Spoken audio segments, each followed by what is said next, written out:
Notwithstanding its public stance, China, led by the People's Liberation Army, PLA, is strengthening its space prowess and continues to develop and acquire a variety of space capabilities designed to limit or prevent an adversary's use of space-based assets during crisis or conflict.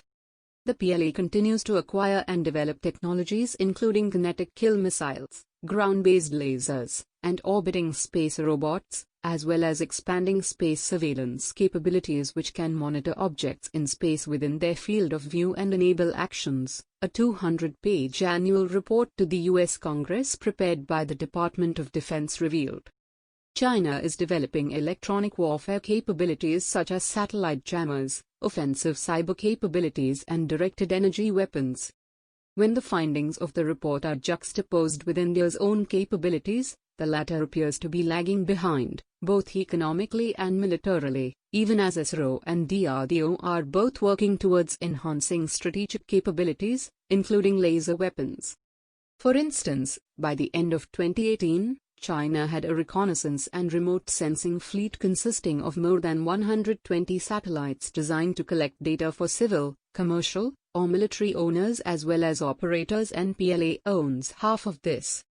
Comparatively, India has about 10% of this in its remote sensing constellation. With multiple launches late last year, including the Cartosat-3, India has 19 such satellites orbiting actively, according to ISRO. Also, while India too has displayed its anti-satellite ability last year, China did it in 2007, its space program lags behind in several other aspects. Speaking to TOI, ISRO Chairman K Sivan said, "Building military space capabilities doesn't directly come under the Department of Space. That said, all strategic needs will be met. Our focus has largely been on the civilian side, and even there we have certain gap areas. Whatever is required for the strategic needs will also be done by ISRO, and we will also see private contributions in this area as we've seen with DRDO missiles and so on." One reason for this could be poor investment. The Chinese government, according to the Economic Survey 2019 to 2020, has spent 7 times more than India on its space program, $11 billion compared to $1.5 billion, while other global reports show that China has been more aggressively launching military satellites compared to India. China's space industry, historically managed by the PLA, is rapidly expanding its intelligence, surveillance, and reconnaissance (ISR), navigation and communication satellite constellations.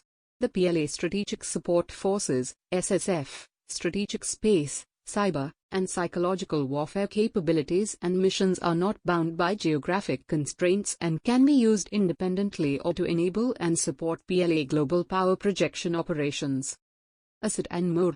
In addition to the development of directed energy weapons and satellite jammers, the PLA has an operational ground-based anti-satellite (ASAT) missile, a capability India demonstrated last year, intended to target low Earth orbit satellites, and China probably intends to pursue additional ASAT weapons capable of destroying satellites up to geosynchronous Earth orbit.